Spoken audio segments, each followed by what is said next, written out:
ब्रह्म सूत्र के तृतीय अध्याय के तृतीय पाद के सप्तम अधिकरण का विचार हम लोग कर रहे हैं।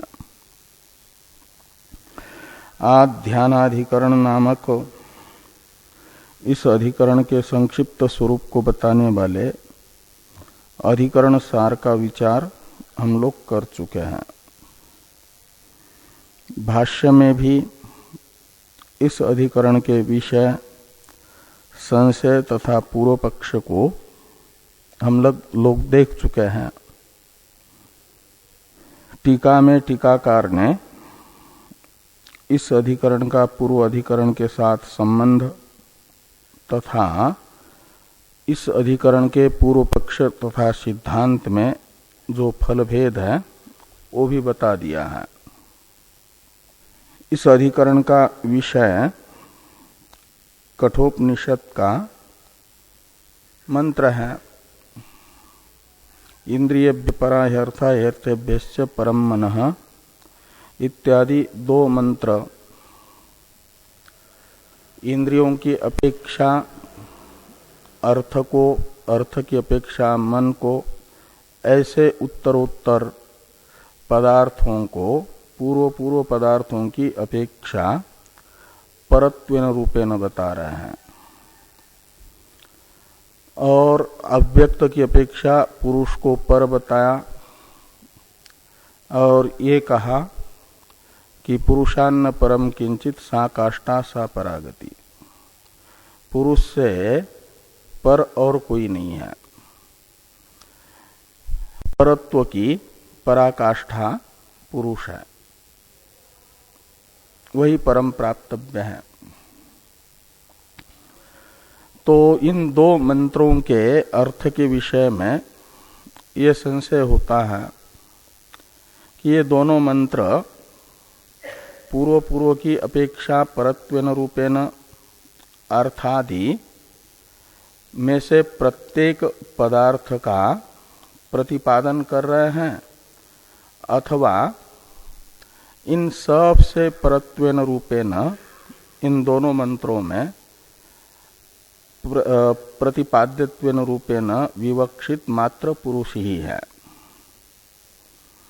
इस प्रकार का संशय होने पर पूर्व पक्षियों का कथन है कि यहाँ पर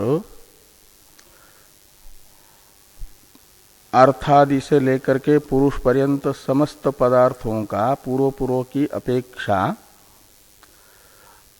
उत्तर का परत्वेन रूपेण प्रतिपादन विवक्षित है। तो कहा यदि प्रत्येक को परत्वेन रूपेण प्रतिपाद्य इन मंत्रों में मानेंगे तो अनेक प्रतिपाद्य अर्थ होंगे, तो अनेक प्रतिपाद्य अर्थ मानेंगे तो वाक्य भेद होगा। तो कहा कि वाक्य भेद दोष यदि अनेक अर्थों का कथन किया जा रहा हो तो दोष नहीं माना जाता। तो यहां अनेक वाक्य हो जाएंगे और अनेक प्रतिपाद्य होंगे और पूर्व पक्ष के मत में अनेक प्रतिपाद्य तथा अनेक वाक्य होने से अनेक विद्याएं होगी और सिद्धांत के अनुसार ये इंद्रियादीश की अपेक्षा परत्वेन रूपेण बताए गए जो अर्थादि है इनका प्रतिपादन विवक्षित नहीं है, मात्र सर्व परत्वेन रूपेण विवक्षित है पुरुष ही। और ये सिद्धांत है और सिद्धांत में प्रतिपाद्य पुरुष ही होने से एक वाक्य हो जाएगा और एक विद्या हो जाएगी, पुरुष विद्या। तो इस प्रकार ये वेदांत सिद्धांत तथा पूर्व पक्ष इसमें फल भेद भी है और इस अधिकरण का पूर्व अधिकरण के साथ दृष्टांत दार्ष्टान्त भाव संबंध है। ये सब टीका में हम लोग देख चुके हैं। और सिद्धांत मात्र बताना अवशिष्ट है। तो सिद्धांत है पुरुष अकेला ही इन दोनों मंत्रों में प्रतिपाद्यत्वेन रूपेण विवक्षित है इत्याकारक। अर्थादि में से प्रत्येक का प्रतिपादन विवक्षित नहीं है। इस प्रकार का सिद्धांत ये है सूत्र से बहिर्भूत सिद्धांत। और सूत्र में इस सिद्धांत का साधक हेतु मात्र बताया है। क्यों अर्थादि को परत्वेन रूपेण प्रतिपादित्वेन रूपेण विवक्षित नहीं मानते हो, ये जो पूर्व पक्षी का प्रश्न होगा सिद्धांत के प्रति, उसका उत्तर देने के लिए सूत्र में प्रयोजनाभावात ये हेतु वाक्य है। इसलिए पहले सूत्रार्थ देख करके फिर सूत्र का व्याख्यान रूप जो भाष्य है एवं प्राप्ते ब्रूमः इत्यादि, इसकी अवतरण टीका को देख लेंगे। या तो टीका को देख करके फिर सूत्र को देखते हैं। टीका देखिए,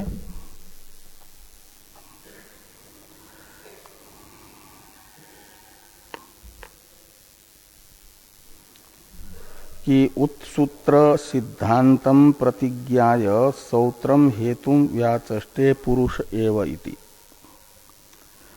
उत्सूत्र सिद्धांत यानी सूत्र से सूत्र में प्रयुक्त किसी भी शब्द के द्वारा प्रतीयमान नहीं है ऐसा सिद्धांत, हाँ, उसे कहा जाता है उत्सूत्र सिद्धांत। और उस उत्सूत्र सिद्धांत की प्रतिज्ञा करके फिर सूत्र के द्वारा बताए गए प्रतिज्ञा के साधक उत्सूत्र जो सिद्धांत है उस सिद्धांत के साधक सूत्र को तो क्या नाम हेतु को तो सूत्र ने बताया है, इसलिए सूत्र के द्वारा बताए गए हेतु को सौत्र हेतु कहा जाता है। तो कहते हैं सौत्रम हेतुम यानी सूत्र के द्वारा प्रदर्शित हेतु को बताते हैं। व्याचष्टे यानी हेतु का व्याख्यान करते हैं। कौन से हेतु का? तो सूत्र के द्वारा प्रदर्शित हेतु का। तो सूत्र किस प्रतिज्ञा में हेतु बता रहा है? तो उत्सूत्र सिद्धांत जो प्रतिज्ञात है उसमें। तो सूत्र का उच्चारण कर लें। आध्यानाय प्रयोजनाभावात्, आध्यानाय प्रयोजनाभावात्। तो दो पद हैं, आध्यानाय प्रयोजनाभावात्। इन दोनों पदों में से किसी भी पद से प्रतिज्ञा को नहीं बताया गया है। इसलिए प्रतिज्ञा तो ऊपर से है कि इंद्रियभ्य परा ह्यर्था ह्यर्थेभ्यश्च परम मनः इत्यादि मंत्रद्वय में सर्वपरत्वेन रूपेण प्रतिपाद्य पुरुष ही विवक्षित है। अर्थादि में से प्रत्येक पदार्थ पूर्व की अपेक्षा परत्वेन रूपेण प्रतिपाद्य के रूप में विवक्षित नहीं है। ये उत्सूत्र प्रतिज्ञा रहेगी। तो इस प्रतिज्ञा में पूर्व पक्षी हेतु पूछेंगे। एक अवान्तर प्रश्न पूर्व पक्षी का होगा कि क्यों इन मंत्रों से पुरुष को ही प्रतिपाद्य मान रहे हो, अर्थादि को पूर्व की अपेक्षा परत्वेन प्रतिपाद्य क्यों नहीं मान रहे हो? तो हेतु है अर्थादि के परत्वेन रूपेण प्रतिपाद्य न होने में। हेतु बताते हैं कि प्रयोजनाभावात्, अर्थादि को यदि इस मंत्र से प्रतिपाद्य मान ले तो अर्थादि ज्ञान का कोई प्रयोजन नहीं है, निष्प्रयोजन है। इस मंत्र के द्वारा प्रतिपादित अर्थादि का इंद्रियादि की अपेक्षा परत्वेन रूपेण ज्ञान, चाहे शास्त्र से जानो या लोक से इंद्रियों की अपेक्षा अर्थादि को परत्वेन रूपेण जानो, इस ज्ञान से कोई पुरुषार्थ प्रतीत नहीं होता। न प्रत्यक्षादि से इस ज्ञान का कोई फल दिखता है और न श्रुति ने इंद्रियादि को परत्वेन रूप, इंद्रियादि की अपेक्षा अर्थादि को परत्वेन रूपेण जानने का फल बताया। इसलिए इन मंत्रों के द्वारा इंद्रियादि की अपेक्षा अर्थादि का प्रतिपादन अविवक्षित माना जा रहा है। ये प्रयोजनाभावात् से बताया गया।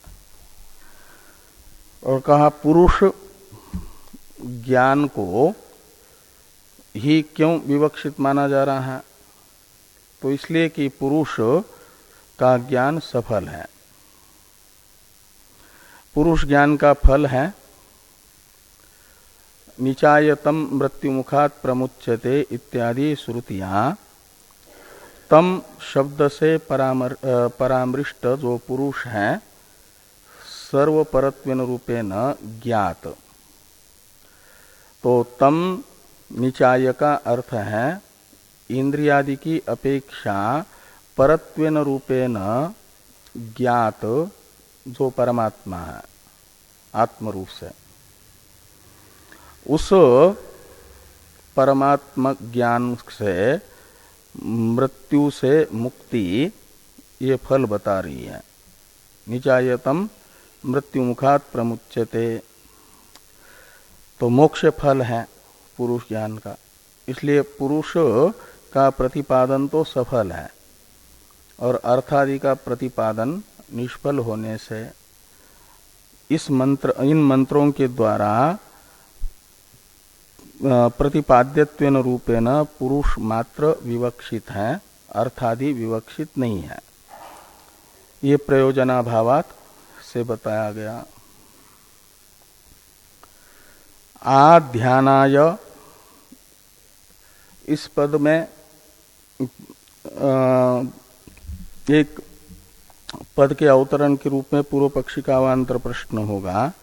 तो फिर इस मंत्र में अर्थादि की चर्चा क्यों है? यदि अर्थादि प्रतिपाद्यत्वेन रूपेण विवक्षित नहीं है तो श्रुति इंद्रियादि की अपेक्षा अर्थादि को परत्वेन रूपेण क्यों प्रत्युपस्थापित कर रही है? ये जो प्रश्न होगा उसका उत्तर है आध्यानाय। आध्यानाय का अर्थ है इंद्रियादि की अपेक्षा अर्थादि के परत्व चिंतन पूर्वक पुरुष ज्ञान के लिए। यहाँ अर्थादि का इंद्रियादि की अपेक्षा परत्वेन रूपेण श्रुति उपस्थापन कर रही है, अर्थादि को बता रही है। सहसा बहिर्मुख चित्त वाले मंद मध्यम अधिकारी की वृत्ति सर्वाभ्यंतर पुरुष तक नहीं पहुंचती, पुरुषाभिमुख नहीं होती। इसलिए ध्यान करने के लिए बताया, चिंतन करने के लिए बताया कि इंद्रियों से अर्थ को, अर्थ से मन को, मन से बुद्धि को, वेष्टि बुद्धि से समष्टि बुद्धि रूप महत्तत्व को, महत्तत्व से अव्यक्त को और अव्यक्त से भी पुरुष को पर यानी व्यापक, सूक्ष्म तथा अभ्यंतर समझो। ऐसा चिंतन करते करते अभ्यास होगा, जो पुरुष अभिमुख होने का बुद्धि को। जैसे पुरुष अभिमुख बुद्धि हो जाएगी तो फिर पुरुष तक पहुंचाने के लिए इनका अरुंधति न्याय से आलम्बन लिया था, और जैसे ही सूक्ष्मतम अरुंधति तारे को अरुंधति का जिज्ञासु जान लेता है तो फिर बाकी तारों का आलम्बन छोड़ देता है। ऐसे मंद मध्यम अधिकारी इनके आलम्बन से जैसे ही निरतिशय पर पुरुष का आलम्बन लेगा, ग्रहण कर लेगा, तो फिर ये पूर्व आलम्बन छूट जाएंगे। तो पुरुष ज्ञान का प्रतिपादन इनके आलम्बन से करने के लिए यहाँ पर अर्थादि का इंद्रियादि की अपेक्षा परत्वेन रूपेण उपस्थापन श्रुति कर रही है। इस अभिप्राय से आध्यानाय इस पद का प्रयोग भगवान वेदव्यास जी ने किया है। तो अब भाष्य को देखिए। एवं प्राप्ते ब्रूम, उसी पृष्ठ पर अंतिम वाक्य में सूत्र के व्याख्यान रूप भाष्य का ये अवतरण वाक्य है। भाष्य में ही एवं प्राप्ते ब्रूम, तो एवं प्राप्ते ने पूर्व पक्ष प्राप्त होने पर अर्थादि में से प्रत्येक का इंद्रियादि की अपेक्षा परत्वेन रूपे न प्रतिपादन विवक्षित है इत्याकारक पूर्व पक्ष प्राप्त होने पर हम सिद्धांती इस विषय में ये कहते हैं, इन मंत्रार्थों के विषय में, कि पुरुष एव हेभ्य सर्वेभ्य परः प्रतिपाद्यते। इन मंत्रों के द्वारा येभ्य सर्वेभ्य यानी इंद्रियादि में से सभी से परत्वेन रूपेण केवल पुरुष का ही प्रतिपादन किया जा रहा है। पुरुष एव प्रतिपाद्यते, एवकार का व्यावर्त्य बताया, पुरुष एव प्रतिपाद्यते इति युक्तम, ऐसा मानना ही उचित है। तो प्रतिज्ञा वाक्य में जो एवकार है, उस एवकार का व्यावर्त्य बता रहे हैं भाष्यकार भगवान। पुरुष एव, यहाँ पर एव है ना, उस एवकार का व्यावर्त्य है न प्रत्येकम एषाम परत्व प्रतिपादनम।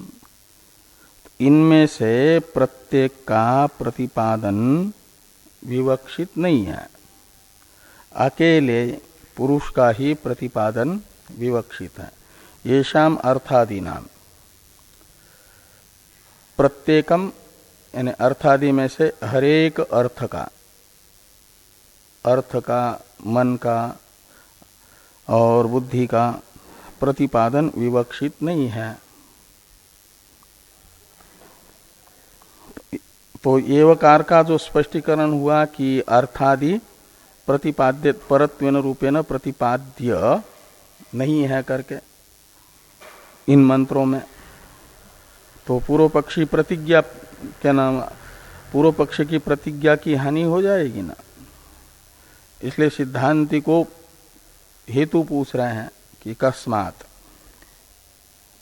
का अर्थ है कि किस कारण से केवल पुरुष ही इन दो मंत्रों से सर्वपरत्वेन रूपेण विवक्षित है और अर्थादि विवक्षित नहीं है। इसमें क्या कारण है? तो कारण बताया जा रहा है प्रयोजनाभावात्।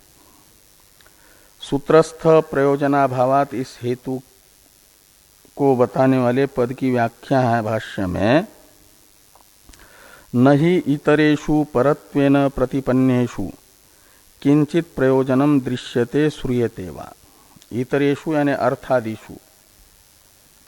तो अर्थादियों में से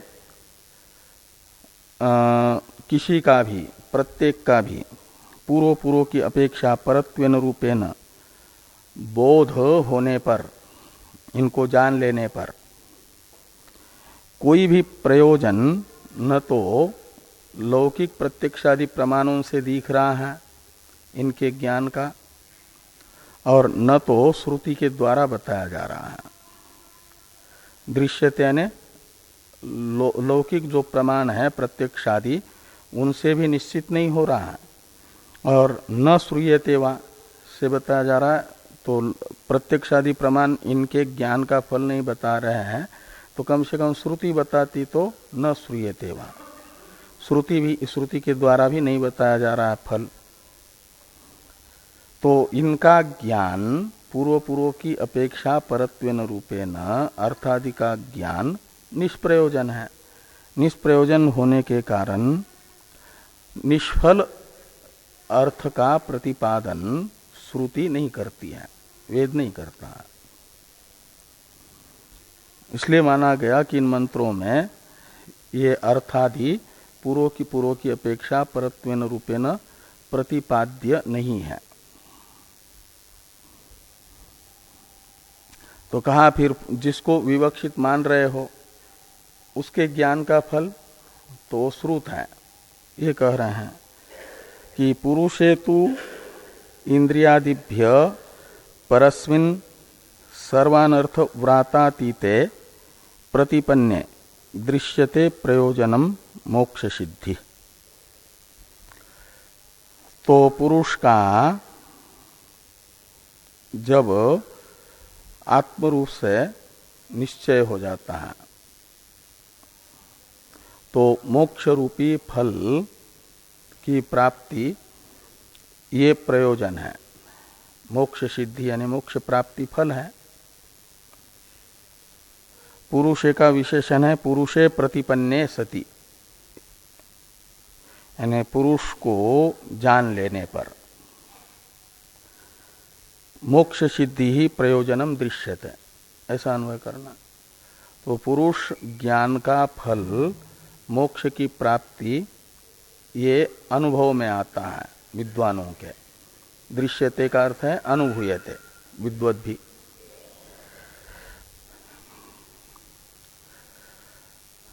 इसलिए अनुभव सिद्ध भी है और श्रुति प्रतिपादित भी है पुरुष ज्ञान का फल। कहे किस रूप से पुरुष ज्ञान का फल मोक्ष प्राप्ति है, तो बताया कि इंद्रियादिभ्य परस्मिन् पुरुषे, ये पुरुष का विशेषण है। तो इंद्रियादि, आदि शब्द से अव्यक्त पर्यंत पदार्थ लेना।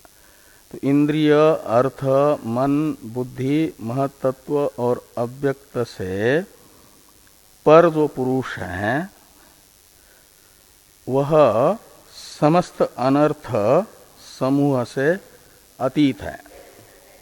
वहाँ किसी दुख की पहुंच नहीं है, वो दुख प्रूफ है पुरुष। न लिप्यते दुखे न, श्रुति कहती है। न लिप्यते लोक दुखे न, लोक है ये इंद्रिय से लेकर के अव्यक्त पर्यंत के पदार्थ। हाँ, आत्यंतिक दुख निवृत्ति। तो लोक तो है ये इंद्रिय से लेकर के अव्यक्त पर्यंत के पदार्थ, तीनों शरीर, और दुख इनमें रहता है। दुख या दुख का हेतु है ये लोक। तो वो जो उनमें रहने वाला अनर्थ शब्दित तो दुख है, और एक दो प्रकार का दुख नहीं है, अनेकों प्रकार के दुख हैं। आध्यात्मिक, आधिदैविक, आधिभौतिक, तीन विभागों में विभक्त अनेकों प्रकार के दुख हैं। देखिए, इसलिए ये तो दुखालय होने के कारण दुख समूह है इनमें। व्रात शब्द का अर्थ होता है समूह, अनर्थ शब्द का अर्थ है दुख और सर्व शब्द का अर्थ है सभी प्रकार के। तो सर्वानर्थ व्रात इतने का अर्थ निकलेगा समस्त दुखों का समूह। वो समस्त दुखों का समूह तो लोक में है, अव्यक्त पर्यंत के पदार्थों में है, और आत्मा तो उनसे भी अतीत है। इसलिए दुख की पहुंच आत्मा तक नहीं है। न लिप्यते लोक दुखे न, क्यों? तो बाह्य है। यहाँ पर शब्द का जो अर्थ है वो वहाँ बाह्य शब्द का अर्थ है, तो लोक से बाह्य है, वो लोकांतःपाती नहीं है,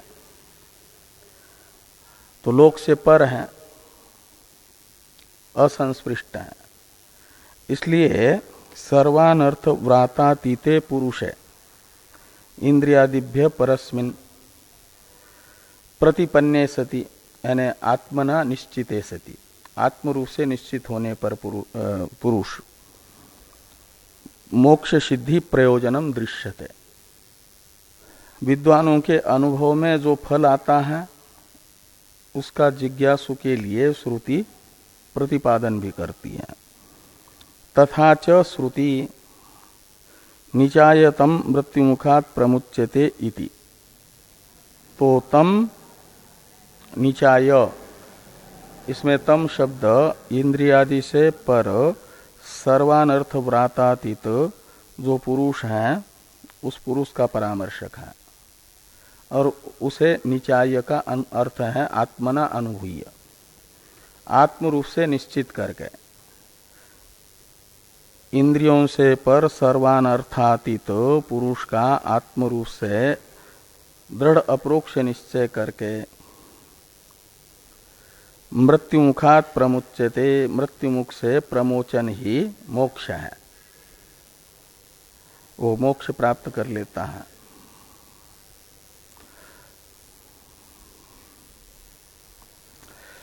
थोड़ा भाष्य टीका है, टीका को देखिए थोड़ी।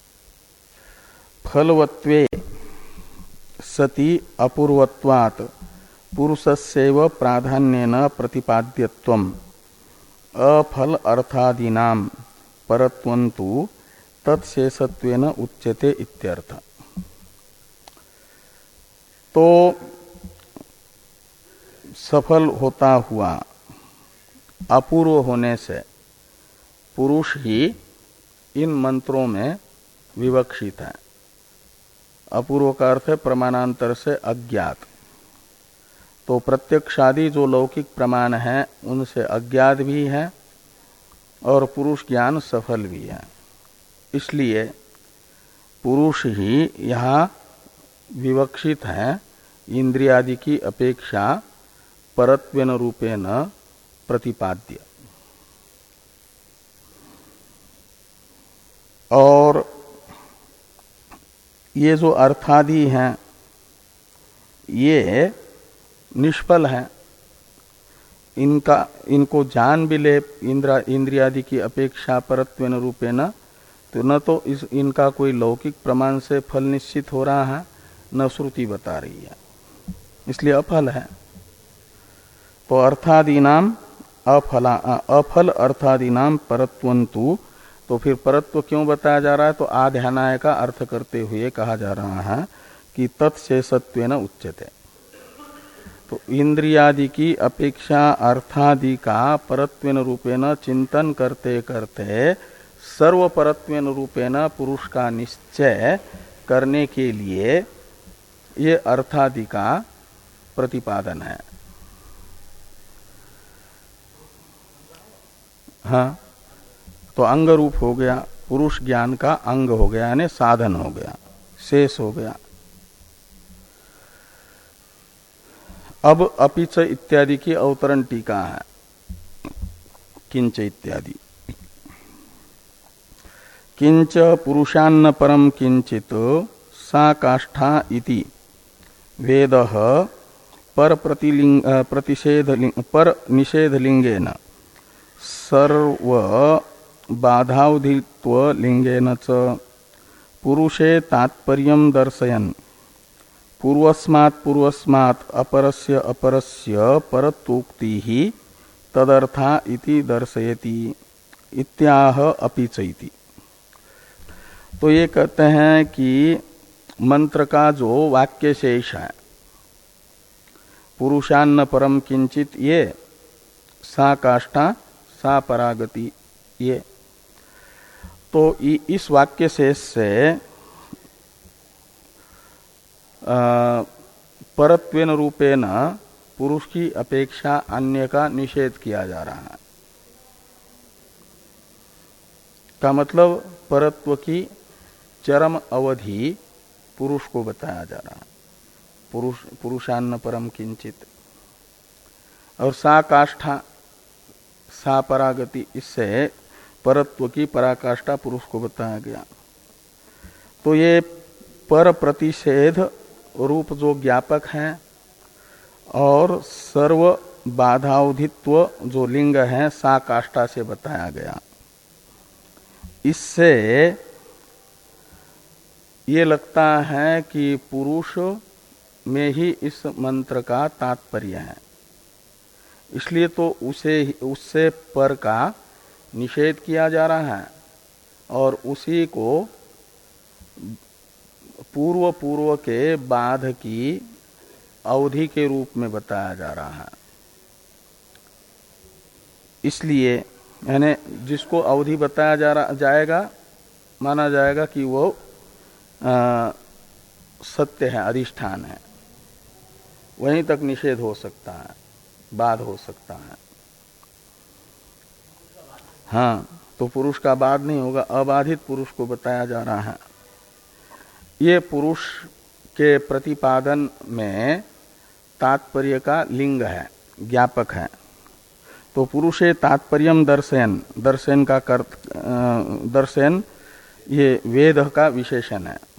ये जो वाक्य शेषात्मक वेद है ये पुरुष में तात्पर्य बताता हुआ ये दिखा रहा है कि पूर्वस्मात् अपरस्य परत्वोक्ति ही तदर्था, तदर्थ यानी पुरुष ज्ञानार्था, पूर्व की अपेक्षा अपर यानी उत्तर अर्थादियों में जो परत्व का कथन है वह वेद का तात्पर्य जिस पुरुष में है उस पुरुष ज्ञान के लिए है। ऐसा पुरुषान्न परम किंचित सा काष्ठा इत्या ये वाक्य शेषात्मक वेद भाग बताता है। तदर्था इति दर्शयति वेद, दर्शयति का करता है वेद।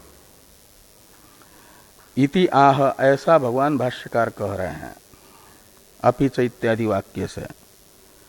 इसलिए अपिच इत्यादि वाक्य हैं भाष्य में कि अपिच पर प्रतिषेधेन काष्ठा शब्देन च पुरुष विषयम आदरम दर्शयन पुरुष प्रतिपत्त्यर्था एव पूर्वापर प्रवाहोक्ति इति दर्शयति। तो पर प्रतिषेध पूर्वक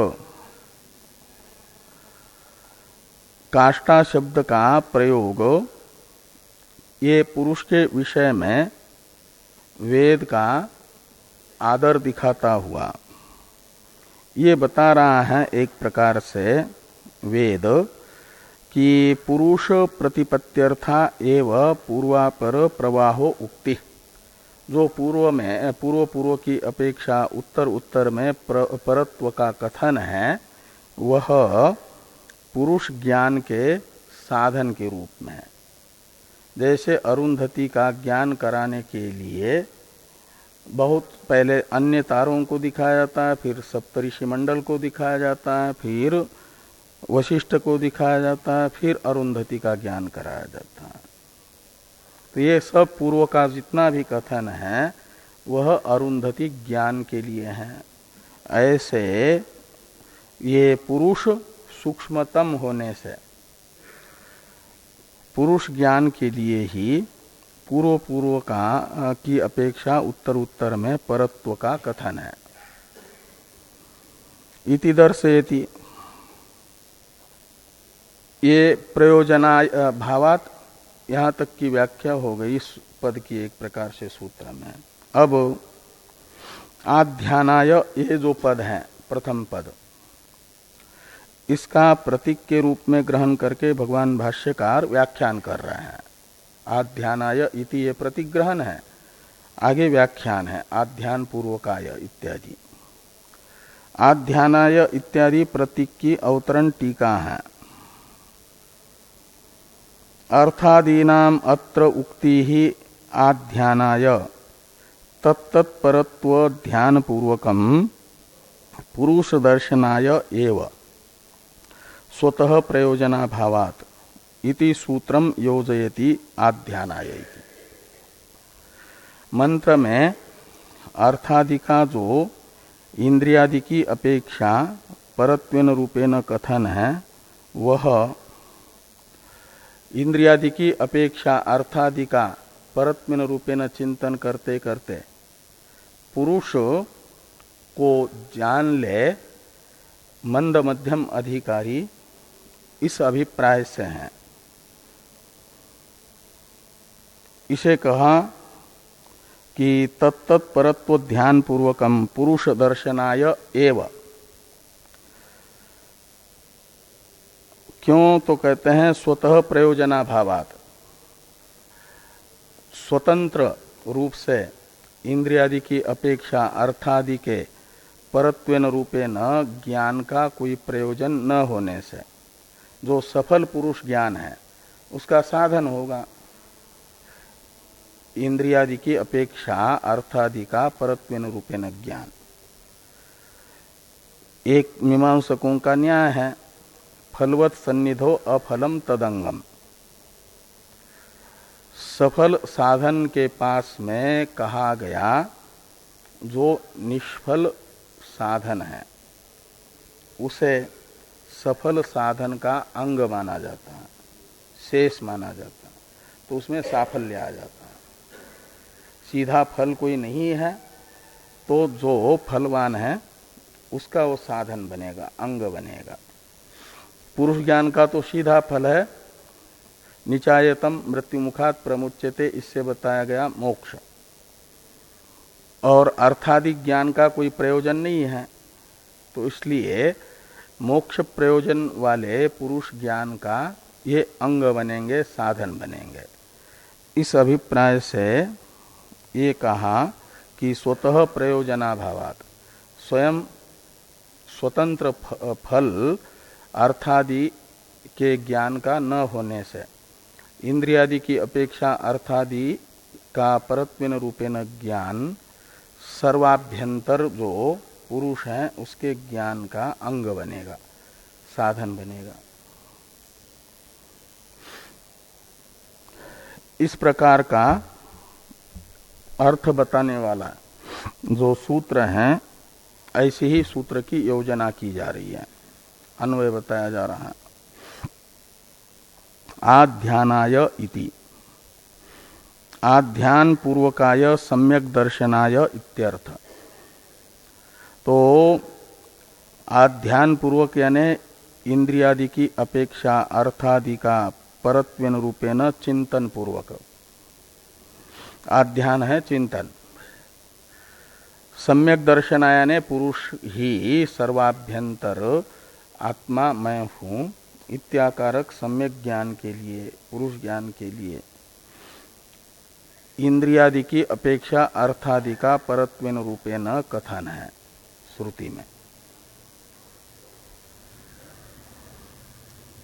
सम्यक दर्शनार्थम एव ही यह आध्यानम उपदिश्यते, न तो आध्यानम एव स्वप्रधानम।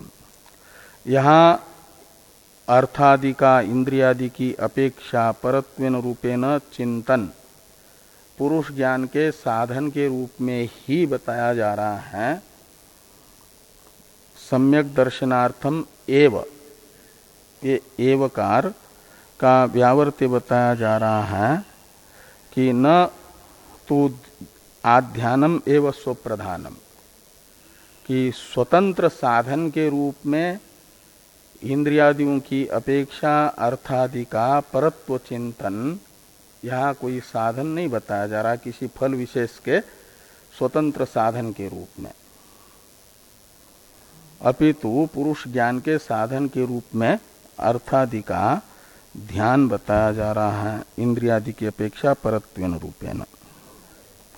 तो इसलिए ये शेष हो गया, गौण हो गया, प्रधान तो हो गया पुरुष ज्ञान मोक्ष के प्रति साधन, और साधन का साधन हो गया अर्थादि का इंद्रियादि की अपेक्षा परत्वेन रूपेण ज्ञान। और भी एक हेतु बताया जा रहा है आत्म शब्दाच्च, इससे ये जो पुरुष है अव्यक्त की अपेक्षा जिसे पर बताया गया, उसके ज्ञान के साधन के रूप में ही अर्थादि का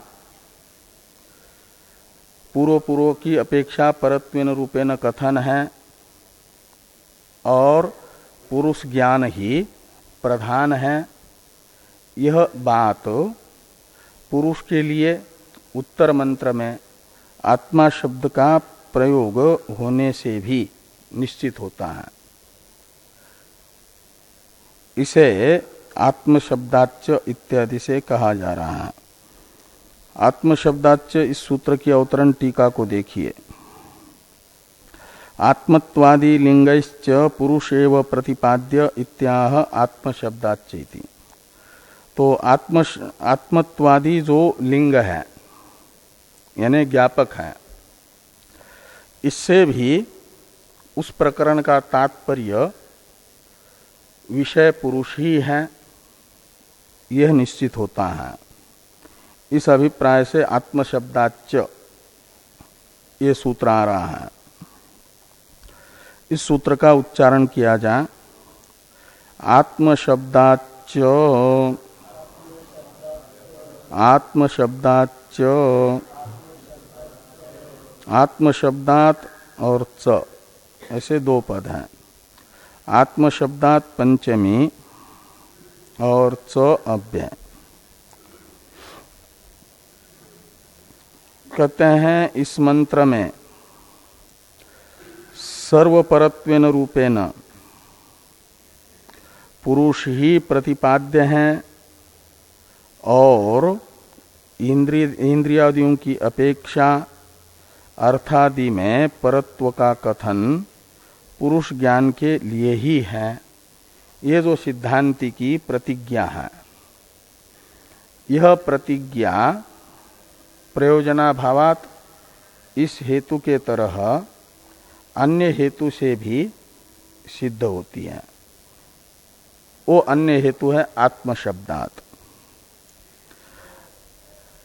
आत्मशब्दात का अर्थ है पुरुषान्न परम किंचित सा काष्ठा सा परागति। इस मंत्र के पश्चात आने वाले मंत्र में इसी पुरुष के लिए आत्मा शब्द का प्रयोग होने से भी ये निश्चित होता है कि इस प्रकरण के जो मंत्र हैं, यानी पूर्ववर्ती मंत्र इंद्रियभ्य पराह्यर्था इत्यादि, वे पुरुष के ही मुख्य रूप से प्रतिपादक हैं। एष सर्वेषु भूतेषु गूढ़ो आत्मा न प्रकाशते दृश्यते त्वग्रया बुद्ध्या सूक्ष्मया सूक्ष्मदर्शी भी। इस मंत्र के द्वारा जो प्रारंभ में एष शब्द है, इस शब्द से परामर्श हो रहा है पूर्व मंत्रों में सर्वपरत्वेन रूपेण प्रदर्शित पुरुष का। एष शब्द से परामर्श होगा, इसलिए एषः यानी इंद्रियादियों की अपेक्षा जो पर पुरुष है, जिससे पर दूसरा नहीं है, जो सर्वबाध की अवधि है, समस्त बाध्य वस्तुओं का अधिष्ठान है, एष शब्द से उसका परामर्श है। और एष शब्द के द्वारा जिसका परामर्श हो रहा है, तो ये शब्द का समानाधिकरण आत्मा शब्द उसी का परामर्शक रहेगा। तो ये यानी ये अव्यक्त की अपेक्षा जो पर पुरुष बताया गया है वह आत्मा है। आत्मा है का मतलब प्राणी मात्र की आत्मा है। जैसे उद्दालक जी श्वेत केतु को सत पदार्थ का समस्त जगत के प्रजा मात्र के उत्पत्ति स्थिति लय के आधार के रूप में कारण के रूप में प्रतिपादन करते हैं। सन्मूला सौम्य इमा सर्वा प्रजा सत प्रतिष्ठा सदायतना एतदात्म्यम इदम सर्वम तत्सत्यम स आत्मा। वो सबकी आत्मा है। कौन? जो सदैव सौम्य इदमग्र आशीष से लेकर के एतदात्म्यम इदम सर्वम तत्सत्यम तक बताया गया सत पदार्थ, उसे स शब्द से लेकर के बताया गया कि वह सत पदार्थ जो सजातीय विजातीय स्वगत भेद रहित है वो आत्मा है सबकी। तो सबकी आत्मा है का मतलब स्वरूप है। तो तुम्हारा भी स्वरूप ये जो श्वेत केतु नामक कार्यक्रम संघात है ये नहीं है, अपितु तत्वमसि। तुम भी सब की आत्मा जो है सत पदार्थ वही हो। ऐसा जैसे कहा वहां, ऐसे यहां पर भी कह रहे हैं। वहां सत पदार्थ के रूप में जिसको कहा उसका स शब्द से परामर्श करके स आत्मा कह रहे हैं। ऐसे यहां पर पुरुष के रूप में इंद्रियादि समस्त पदार्थों के से निरतिशय पर के रूप में बताया गया जो पुरुष है, उस पुरुष का येष शब्द से परामर्श करके कहा गया कि येष आत्मा, ये सबकी आत्मा है। तो सबकी आत्मा है ये सर्वेषु भूतेषु इस शब्द से कहा जा रहा है। वो सब यानी क्षेत्रज्ञं चापि माम विद्धि सर्व क्षेत्रेषु। सर्व क्षेत्रेषु शब्द से जिसको कहा गया उसको यहाँ पर सर्वेषु भूतेषु, भूत शब्द क्षेत्र के लिए है। तो सर्वेषु भूतेषु यानी सर्व क्षेत्रेषु, क्षेत्रज्ञ को यहाँ पर आत्मा के रूप में बताया जा रहा है। तो सर्व क्षेत्रेषु यह आत्मा तम माम विद्धि, वो मैं हूं ऐसा समझो। तो यहाँ पर पुरुष पदार्थ गीता में तो स्वयं पुरुष है, इसलिए माम शब्द का प्रयोग कर रहा है। और यहाँ पुरुष के लिए श्रुति एष शब्द का प्रयोग कर रही है, प्रयोग करने वाली श्रुति है। इसलिए कहते हैं कि सर्वेषु भूतेषु आत्मा एष एव, यही है आत्मा। तो कहा फिर यदि यही सबकी आत्मा है तो सबको अपने आत्मा के रूप में, स्वरूप के रूप में क्यों भासता नहीं है? तो कहा गूढ़ यानी आवृत्त है। पहले तो तमह शब्दित मूल आवरण है और फिर मूल आवरण का कार्य जो अविद्या है, कार्य अविद्या, तामस प्रत्यय शब्दित विपर्य संशय अग्रहण रूप। ये प्रतिबंध जब तक रहेंगे सम्यक ज्ञान के तब तक ये गूढ़ है, आवृत्त है। और जैसे ही सम्यक ज्ञान होता है, पहले तो इन विपर्य आदि को निधिध्यासनादि से दूर किया जाएगा और निधिध्यासनादि से शिथिल पड़े हुए विपरीत भावनादि विपर्य आदि पूर्ण रूप से बाधित होंगे सम्यक ज्ञान से। तो जैसे ही ये सम्यक ज्ञान के उत्पत्ति में प्रतिबंधक दोष के रूप में विद्यमान अविद्या है, वह साधक की साधना से निवर्त्य होगी तो वो बुद्धि होगी एकाग्र शुद्ध। इसलिए कहते हैं कि अग्रेया बुद्धिया सूक्ष्मया, अग्रेया सूक्ष्मया बुद्धिया दृश्यते।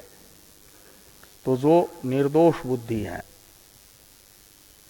सूक्ष्म बुद्धि है, ये सूक्ष्मतम है न, पर है का मतलब निरतिशय सूक्ष्म है, तो इसलिए स्थूल बुद्धि से वो ग्राह्य नहीं है, सूक्ष्म बुद्धि से ग्राह्य है। इसलिए सूक्ष्मत्वेन रूपेण इंद्रियादि की अपेक्षा अर्थादि का चिंतन है।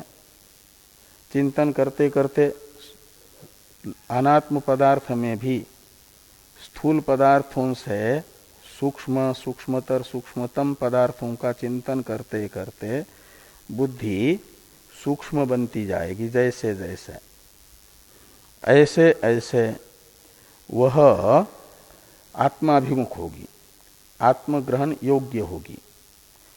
इसलिए इंद्रियादि की अपेक्षा अर्थादि का सूक्ष्मत्वेन रूपेण चिंतन बताया है करने के लिए।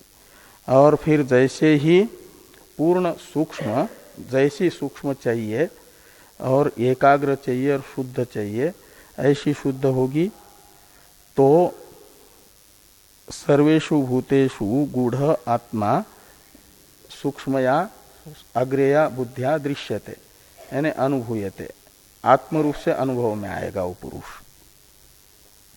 किनको? तो जो सूक्ष्मदर्शी है, सूक्ष्म से सूक्ष्मतम पदार्थ को देखना जिनका शील हो गया है, स्वभाव हो गया है, उन लोगों को वह दिखता है।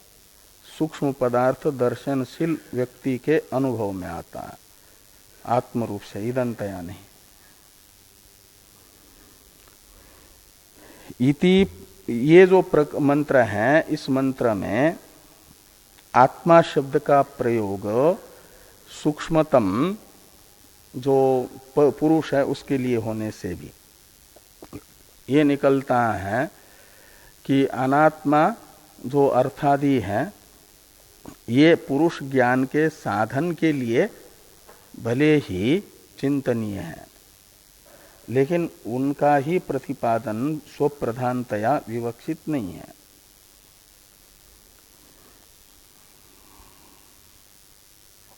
आत्म शब्दाच भाष्य को हम लोग कल देखेंगे।